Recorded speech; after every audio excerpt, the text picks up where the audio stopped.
This program was produced by Accuracy in Media, a media watchdog organization in Washington, D.C., representing the consumers of news.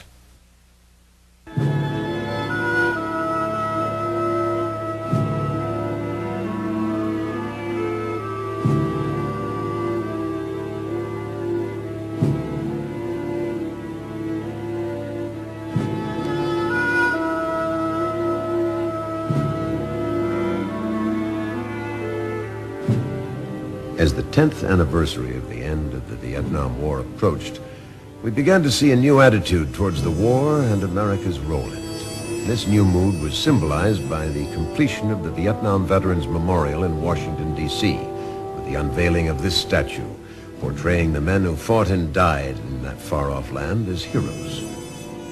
At the same time, this country experienced a new wave of patriotic sentiment. With it came a rejection of the notion that Vietnam was an ignoble war. And we accomplished all of our missions, sir. We failed this country not one step. We never dropped the flag, nor did we ever turn our backs. Soldiers of the Vietnam War met our nation's highest standards of service.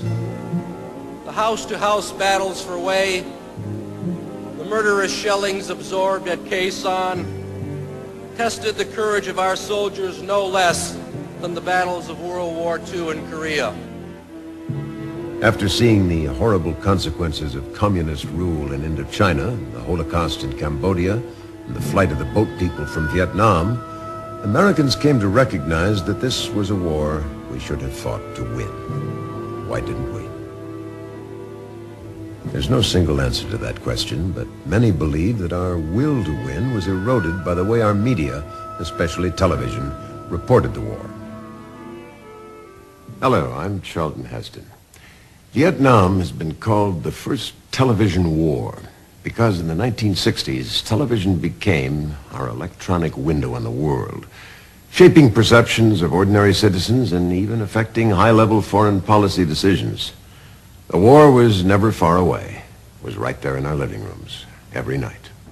In 1983, PBS, the Public Broadcasting Service, came forward with a 13-part television series on Vietnam. Neither the series nor the companion book by Stanley Carno fully explored the issue of media's involvement in the domestic turmoil that was Vietnam.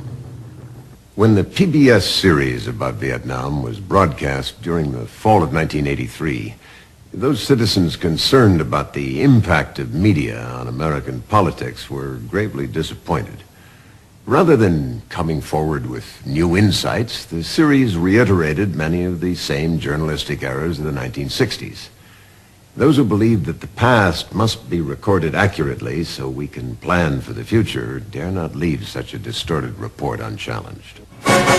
The focus of our program will be on the Tet Offensive of 1968, an event which marked a turning point in the Vietnam War. During the last days of January 1968, the Viet Cong launched a series of assaults on the major cities of Vietnam, including the national capital, Saigon.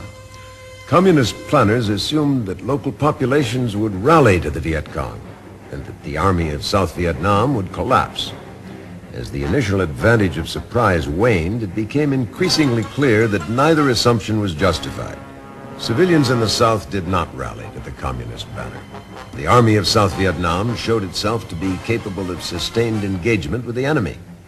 Tet's two protracted battles at the Khe Sanh outpost and the city of Hue ended with huge communist losses.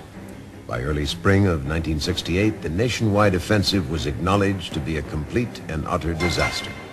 In fact, Viet Cong units were so crushed that the remainder of the war was fought chiefly by regular forces from the north. But the real story of Tet never got to American audiences.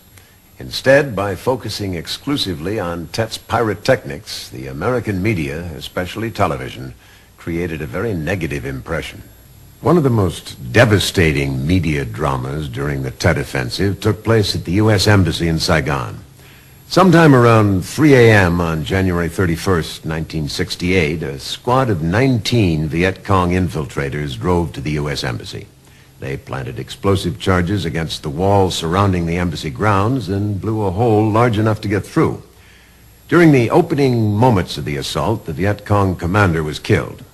From then until mid-morning, the fight for the embassy grounds was a losing situation for the attackers. Although major media reported otherwise, at no time did the Viet Cong get into the embassy building. It was all over by 11 a.m. Ambassador Bunker was at his desk by noon. Keeping these vital facts in mind, let's see some representative media reports from the embassy. Snipers are in the building and on rooftops near the embassy and are firing on American personnel inside the compound. 20 suicide commandos are reported to be holding the first floor of the embassy, and some were still there toward daybreak. 26 men break a hole in the wall of the American Embassy compound, and they don't get past 3 Marines on the door. There were only 3 Marines guarding the American Embassy at the outset. They didn't get past those 3 Marines. But it was reported by networks that they had broken into the embassy. They were on the 3rd floor, they were on the 8th floor, and there was never retractions. Communist commandos penetrated the supposedly attack-proof building in the climax of a combined artillery and guerrilla assault that brought limited warfare to Saigon itself. Associated Press photographer Dan Van Falk, who got inside the building, reported bodies were strewn around the rooms. He said the Viet Cong wore gray uniforms with cartridge belts and that some had red armbands. They got into the yard, but they didn't get any further. They did not get into the embassy building, but this was reported on American television, despite the fact that when I arrived on the scene, as the last Viet Cong was in the process of being disposed of, I went in the building, I went to the top and walked through every floor. I came down and on the embassy grounds I held a press conference and said I had just been through the building, I had just talked to Washington, given them a report, and that there was no enemy in the building and none had entered the embassy building. George MacArthur was a correspondent in Vietnam during Tet. It had become a symbol of the American presence in Saigon.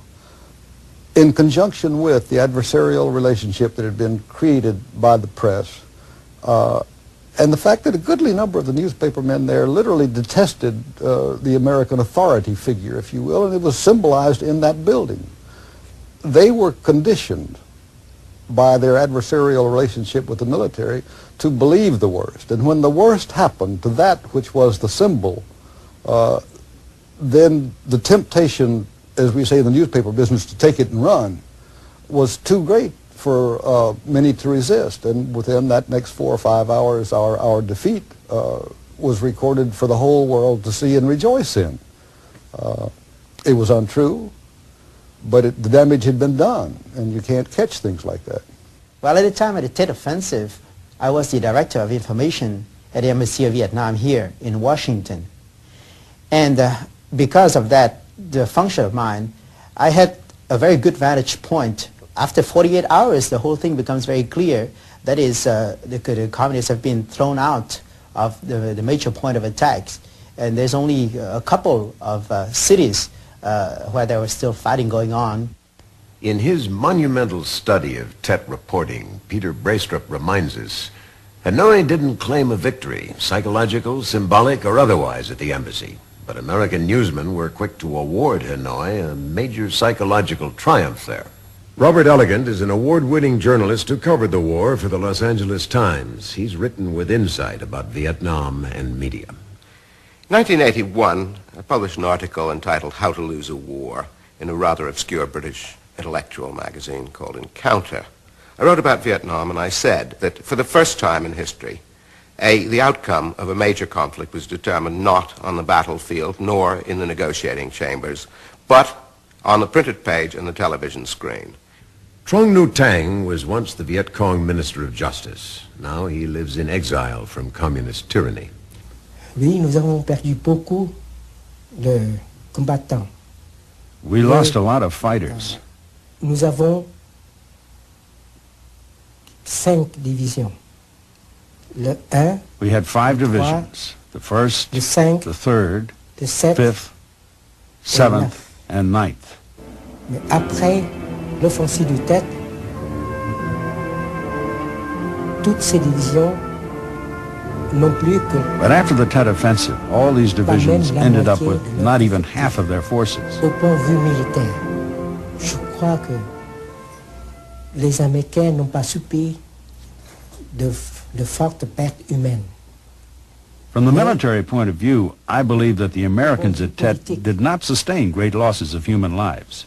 C'est un coup très But from the dur political point of view, pour it was a very heavy blow for President Johnson's government. Cela a permis au mouvement anti-guerre américain de The loss made the American anti-war movement exert pressure on the American government. Donc, nous gagnons ce que nous perdons sur le plan militaire